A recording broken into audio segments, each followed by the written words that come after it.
मेरे ग्रैंडफादर, जिन्हें मैं बाबा बोला करता था, उनको कैंसर डायग्नोज हुआ था। जब बाबा हॉस्पिटल से घर आए थे तो मैंने उनसे एक वादा भी किया था, मैं आपको अपने साथ उस कॉलेज में घूमने के लिए जरूर लेकर जाऊंगा। 3 सितंबर की शाम जब मैं बाबा से मिलने गया, घर में शोर मच गया, सब नीचे की तरफ भागे और उनका पोता एक इंजीनियर बन जाएगा, वो सपना सपना ही रह गया।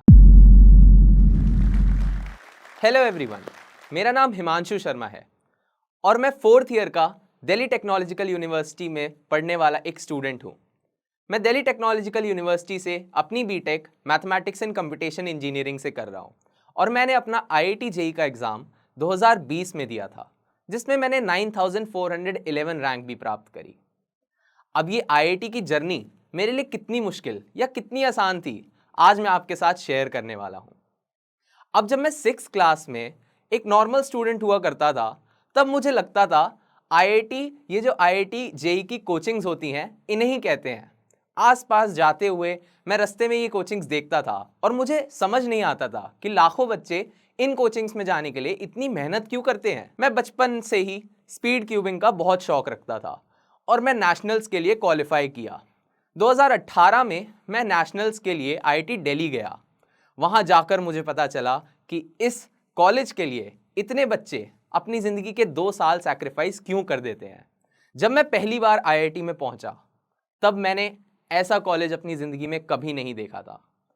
इतनी सारी फैसिलिटीज, इतने अच्छे अच्छे बच्चे और इतने तेज दिमाग। इस सब के बीच उस दिन मैंने भी ये सपना देखा कि मैं भी IIT में एडमिशन लूंगा। अब सीधा चलते हैं 11th क्लास की तरफ। जब मैंने अपनी IIT की तैयारी के लिए विद्या मंदिर क्लासेस पीतमपुरा में एडमिशन लिया, उस समय मैं अपनी कोचिंग के one of the best batches में था। मेरी जर्नी बाकी स्टूडेंट्स से थोड़ी सी अलग थी। आप यूजुअली सुनते होंगे कि मैक्सिमम स्टूडेंट्स 11th क्लास खराब कर देते हैं और 12th क्लास में अपने आप को समेट कर अपनी तैयारी बेहतर कर कर IIT JEE जैसा एग्जाम निकाल लेते हैं। मैं जब 11th क्लास में कोचिंग में पहुंचा, तो मैं शुरू से ही काफ़ी हार्ड वर्किंग स्टूडेंट था। शुरू में मेरे मार्क्स कुछ 180, 200 जैसे आते थे। दूसरे बच्चों को आसपास मेहनत करता देख मैंने भी मेहनत करनी स्टार्ट करी और हर एग्जाम के अंदर अपने स्कोर को इम्प्रूव करता चला गया। अब धीरे धीरे ये स्कोर बढ़कर 245, 260 तक पहुंचा और मेरा बैच अपग्रेड कर दिया गया। अब मैं उन बच्चों के बीच था जो शायद देश के सबसे तेज ब्रेन्स थे, पर इसी सब के दौरान मुझ में कुछ खराब आदतें भी आईं। मुझ में ओवर कॉन्फिडेंस झलकने लगा था और मैं चीज़ों को बहुत लाइटली लेने लगा। मुझे लगता था कि एग्ज़ाम आएगा, 10-15 दिन पहले तैयारी करेंगे और अच्छा स्कोर आ जाएगा, इसी तरह से IIT JEE की तैयारी निकल जाएगी। बट ऐसा शायद नहीं था। उस समय मुझे एक और आदत पड़ी, फोर्टनाइट गेम खेलने की। मेरे एक फ्रेंड ने मुझे इसके बारे में बताया और मैंने वो गेम खेलना शुरू करा। शुरू में तो चीज़ें समझ नहीं आती थी, पर जैसे जैसे मैंने अपना टाइम उस पर स्पेंड करना शुरू करा, मुझे उस गेम की एडिक्शन हो चुकी थी। मैं घंटों घंटों अपने दिन के उस गेम को खेलने में व्यतीत करता था और मैंने इसी की वजह से अपनी 12th क्लास पूरी खराब कर ली थी। अब इसी वजह से धीरे धीरे मेरा स्कोर अपने एग्जाम्स के अंदर घटता गया। 260 पर जो मार्क्स आ रहे थे वो 250 हुए, 220 हुए और एक दिन मेरा स्कोर 196 आया। काफ़ी टाइम से मेरा स्कोर कभी 200 के नीचे गया नहीं था, पर उस चीज़ को मैंने बहुत लाइटली लिया। मैंने सोचा सिर्फ 4 मार्क्स ही तो कम है, पर किसे पता था कि उन 196 मार्क्स के आगे 191, 180, 155 और फाइनली मेरा लीस्ट स्कोर 116 मेरा वेट कर रहा है। जिस दिन इस एग्ज़ाम का रिजल्ट आया था, मैं मेट्रो में अपने दोस्त के साथ कोचिंग से घर जा रहा था और रिजल्ट देखते ही मैं मेट्रो में उसके सामने रो दिया। मुझे समझ नहीं आया कि मैं क्या करूं। मानो IIT का वो सपना मेरी आंखों के आगे से ओझल होता हुआ दिख रहा था। यही सब टाइम वेस्ट करते करते नवंबर आ गया था। अब एग्जाम सिर्फ और सिर्फ 2 महीने दूर था और इसी सब के बीच मेरी जिंदगी में एक चीज और आती है, जब मुझे पता चलता है कि मेरे ग्रैंडफादर, जिन्हें मैं बाबा बोला करता था, उनको कैंसर डायग्नोज हुआ था एंड उसी समय उनकी सर्जरी हुई थी। इस सर्जरी के दौरान उनके पैर का पंजा काट दिया गया क्योंकि कैंसर के सेल्स उनकी बॉडी में फैल रहे थे। उसी दिन मैंने डिसाइड किया कि मैं अपनी इन सारी बुरी आदतों को छोड़कर अपना समय पढ़ाई पर लगाऊंगा। सिर्फ 2 महीने मेरे एग्जाम में बचे थे और मैंने सोचा कि इन पूरे 2 महीने मैं पूरी जी जान लगाकर JEE मेंस की तैयारी करूंगा। जब बाबा हॉस्पिटल से घर आए थे तो मैंने उनसे एक वादा भी किया था कि जनवरी में मेरा एग्ज़ाम है और जब इस एग्ज़ाम में मैं अच्छा परफॉर्म करूँगा तो मुझे एक कॉलेज मिलेगा, और बाबा मैं आपको अपने साथ उस कॉलेज में घूमने के लिए ज़रूर लेकर जाऊँगा। बाबा ने मुझसे कहा भी था कि जिस दिन तेरा रिजल्ट आएगा मैं तेरे साथ कॉलेज ज़रूर घूमने चलूँगा। मैंने 2 महीना खुद को समेटकर बहुत मेहनत करी, तैयारी करी, पर 1 साल की जो गलतियां आपने करी होती हैं वो 2 महीने में सिमट नहीं पाती। इसलिए जनवरी में मेरा एग्ज़ाम काफ़ी ख़राब गया। मेरा स्कोर सिर्फ 91 मार्क्स था और मेरी परसेंटाइल भी बहुत ख़राब थी। मेरे सभी टीचर्स, मेरे पेरेंट्स, जिनको मुझसे इतनी सारी एक्सपेक्टेशंस थी, मैंने शायद वो एक्सपेक्टेशंस कहीं ना कहीं डुबा दी थी। मेरे दोस्त जो मुझसे गाइडेंस मांगा करते थे, मुझसे कहा करते थे कि मुझे ये डाउट समझा दे, उन सबके बीच मैं सिर्फ एक मजाक बन के रह गया था। ये सारी चीज़ें मुझे मालूम थीं। उस रात जब रिजल्ट आया था मैं पूरी रात रोया, पर मेरे पापा ने मुझसे एक बात कही थी। मेरे पापा बिल्कुल सॉफ्ट नहीं हुए मेरी इस हालत को देखकर। उन्होंने मुझसे सिर्फ इतना कहा कि तुम फेल इसलिए हुए क्योंकि तुम आज सक्सेस डिजर्व नहीं करते थे। जो स्टूडेंट तुमसे आगे गया वो सिर्फ तुमसे इसलिए आगे गया क्योंकि उसने तुमसे ज़्यादा मेहनत करी थी। तो रो मत, परेशान मत हो, अपनी गलतियों से सीखो और आगे बढ़ो। पापा ने मुझे एक बात और कही कि जो बीत गया उसको भूल जाओ, आगे जो गोल है उस पे फोकस करो। आगे जो गोल था वो था बोर्ड के एग्जाम्स, और मैंने उनको बहुत ज़्यादा लाइटली अब तक लिया था। तो मैंने डिसाइड किया कि अब मैं इनके लिए पूरी तरह से मेहनत करूंगा। एनसीईआरटी के उन टॉपिक्स को बहुत अच्छे से पढ़ूंगा जो जेईई के एग्जाम में भी पूछे जाते हैं। साथ साथ दोनों चीज़ों की तैयारी को लेकर चलूंगा, जेईई के पेपर्स भी दूंगा और बोर्ड्स की तैयारी भी करूंगा। और मैंने इस एनालिसिस के बीच 3 कमियां अपने अंदर निकाली थी कि मेरा एग्जाम क्यों बिगड़ा था। सबसे पहली चीज़, मेरा सोने का रवैया बहुत ख़राब था। मैं पूरी रात जग कर पढ़ाई करता था, दिन में सोता था, और इसी की वजह से पेपर में मुझे बहुत नींद आई थी। मैंने डिसाइड किया कि मैं रात को लेट नहीं सोऊंगा। दूसरी चीज़, मैं बहुत सारे लोगों से उस समय पर बात किया करता था। इससे मेरे अंदर डर आता था, कंपैरिजन होता था और स्ट्रेस भी फील होता था। तो मैंने डिसाइड किया कि अब मैं अपनी ज़िंदगी से सभी फालतू लोगों को हटा दूंगा। अपनी तैयारी ज़्यादा लोगों से डिस्कस नहीं करूंगा, सिर्फ उन्हीं लोगों से बात करूंगा जिनसे बात कर कर मुझे थोड़ा शांत फील हो। तीसरी चीज़ जिसकी वजह से मुझे लगता है कि मेरा पेपर खराब हुआ था वो था कि मेरे मन में पेपर करते समय बहुत गाने गूंज रहे थे। उसकी वजह से मुझे परफॉर्मेंस प्रेशर फील हो रहा था। जब मैं मैथ्स के क्वेश्चन सॉल्व करने की कोशिश कर रहा था तो मेरा दिमाग चल ही नहीं पा रहा था, मानो सुन हो गया हो। इसलिए मैंने डिसाइड किया कि अब मैं अपने घर में एक भी गाना नहीं सुनूंगा।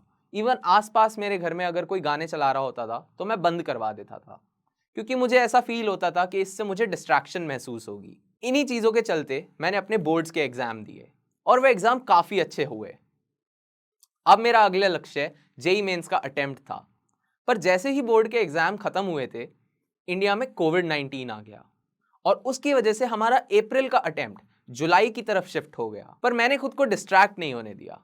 मैंने खुद को एक ही चीज़ समझाई कि जितना समय एक्स्ट्रा मिल रहा है उसका पूरा इस्तेमाल कर। मुझे एक्साइटमेंट थी पेपर देने की, क्योंकि अब की बार मैं बेहतर तैयारी कर चुका था। पर मैंने खुद को समझाया कि इस टाइम को अपनी चीज़ों को रिवाइज करने में लगाओ और ज़्यादा मॉक टेस्ट देने में लगाओ। इस समय को एंजॉय नहीं करना, रादर इसका सबसे ज़्यादा इस्तेमाल करना है। इसी सोच के साथ मैं आगे बढ़ता गया और अपनी तैयारी को बेहतर करता गया। पर अनसर्टेनिटी थी कि ख़त्म होने का नाम ही नहीं ले रही थी। और इस सब के बीच में एक और बड़ी चीज़ हमारे सामने आई। मेरे बाबा की तबीयत दिन ब दिन खराब होती जा रही थी। कैंसर उनकी बॉडी से जाने का नाम नहीं ले रहा था, पूरी बॉडी में फैल चुका था। उनको बेचैनी महसूस होती थी। इसी के बीच बाहर कोविड-19 भी चल रहा था। हम सभी लोग बहुत परेशान थे। हमें समझ नहीं आता था कि क्या होगा। मेरे पापा कई बार मेरे पास आकर रो भी दिया करते थे, पर मैं उनकी तबीयत को लेकर इतना ऑप्टिमिस्टिक था कि मुझे लगता था अगर मैं इनकी सेवा करूँगा, अगर मैं इनके लिए कुछ करूँगा तो ये जी जाएंगे। मैं दिन भर उनके पास बैठकर पढ़ाई करता था। दिन में 3-4 घंटे उनके पैर दबाया करता था, क्योंकि उनके पैरों का दर्द कभी जाता ही नहीं था। रात भर मुझे याद है मेरे पापा सोते नहीं थे। 3-4 महीने उन्होंने पूरी रात जगकर बाबा के पैर दबाए, पर उनकी तबीयत थी कि ठीक होने का नाम ही नहीं ले रही थी। अब इसी तरह करते करते अगस्त आ गया और अगस्त में घर में आने जाने वाले लोगों की संख्या बहुत बढ़ गई। हमारा एग्ज़ाम भी सितंबर में शिफ्ट हो गया था। मेरा एग्ज़ाम 4 सितंबर 2020 को था। अब जैसे जैसे घर में लोग आते थे, मुझे बहुत ही नेगेटिव फील होता था, क्योंकि जो भी लोग उनको देखने आते थे सब रोने लग जाते थे। पर मुझे इस चीज़ से बहुत गुस्सा आता था। मैं मानने को तैयार नहीं था कि मेरे बाबा हमें छोड़कर जाने वाले हैं। अब इसी नेगेटिव एनवायरनमेंट से बचने के लिए मैंने एक चीज़ डिसाइड करी कि मैं अपने दोस्त के घर पर जाकर पढ़ाई करूँगा। मैंने अपने दोस्त से बात करी, उसको कोई प्रॉब्लम नहीं थी। हम दोनों ने साथ में तैयारी करी। मैं सुबह 8 बजे के करीब उसके घर चला जाया करता था और रात को 12 बजे अपने घर में आया करता था। खाना पीना भी सब उसके घर पर ही होता था। अब जब तैयारी के आखिरी 10 दिन बचे थे, मैंने खुद को पूरी तरह से समेटा और जैसे एक मैराथन रनर अपने आखिरी लैप में अपनी पूरी जान लगा देता है, वही मैंने अपने साथ किया। अपने पापा की हर बात को याद रख के अपना सारा ध्यान रिवीजन और तैयारी की तरफ लगा दिया। पर फिर आती है 3 सितंबर की वो रात। 3 सितंबर की शाम जब मैं बाबा से मिलने गया तो उन्होंने मेरे सर पर हाथ रखा और मुझे एक ही चीज़ कही कि कल तेरा एग्ज़ाम है, जाकर सो जा, आराम कर ले। मैं थोड़ा सा कंफ्यूज हो गया कि शाम को ये मुझे अभी सोने के लिए क्यों कह रहे हैं। बट किसे पता था कि 3 तारीख की उस रात मुझे नींद नहीं आएगी। मुझे स्ट्रेस हो गया था, एंग्जाइटी थी पेपर की, जो कि मेरे लिए सबसे ज़्यादा इंपॉर्टेंट था। रात में 2-3 बजे के करीब मैंने नींद की गोली भी ली, ये सोचकर कि शायद मुझे नींद आ जाएगी और थोड़ी देर तो मैं पेपर में सोकर जाऊंगा तो बेटर परफॉर्म कर पाऊंगा। पर ऐसा बिल्कुल नहीं हुआ। 4 बजे के करीब पापा भी कमरे में आए। उन्होंने मुझे शांत कराने के लिए, रिलैक्स करने के लिए थोड़ी देर मेरे पैर दबाए, पर उससे भी कोई फ़ायदा नहीं हुआ और ऐसे धीरे धीरे करते करते सुबह के 7 बज गए, जब मुझे रियलाइज़ हुआ कि अब सोना अफोर्ड नहीं कर सकते। अब किसी भी हालत में मुझे जागना था, क्योंकि मेरा पेपर कुछ ही घंटों में था। तो मैंने कॉफ़ी पी, नहाया और सुबह सुबह भगवान के हाथ जोड़े। पेपर में जाने से पहले मैं थोड़े से केमिस्ट्री के क्वेश्चंस अटेम्प्ट कर रहा था। उस दिन मुझे याद है मेरे ग्रेट ग्रैंडफादर और ग्रेट ग्रैंडमदर का श्राद्ध भी था, तो घर में लोग आए हुए थे और मम्मी चाची सब किचन में बिजी थे। इतने में ही नीचे से आवाज़ आने लगती है कि बाबा जा रहे हैं। घर में शोर मच गया, सब नीचे की तरफ भागे। जब मैं बाबा के पास पहुंचा तो ढेर सारे लोगों की भीड़ लग गई थी। मैंने बाबा को ऐसी हालत में कभी नहीं देखा था, मानो उनकी आंखें पथरा गई हों।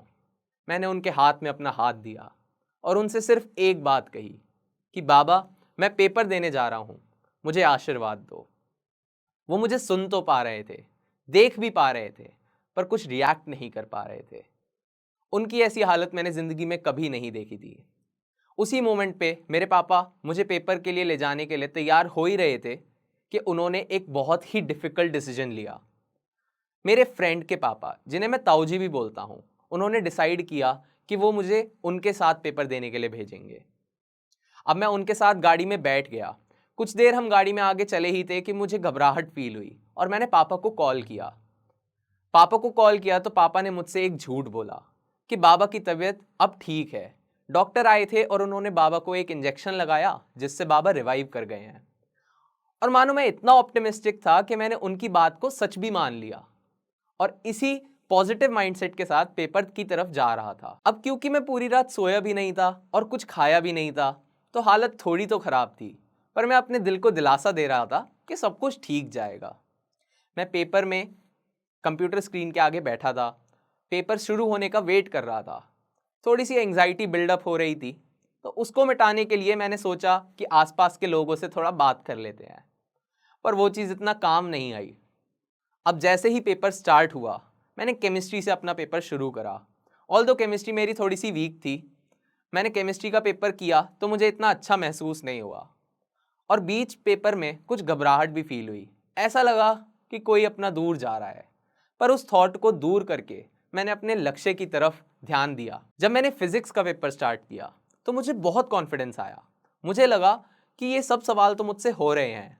यहीं एक छोटा सा डर भी मन में लग रहा था, जैसे जेई वालों ने पेपर बहुत ज़्यादा आसान तो नहीं बना दिया और सभी स्टूडेंट्स का पेपर इतना अच्छा हो।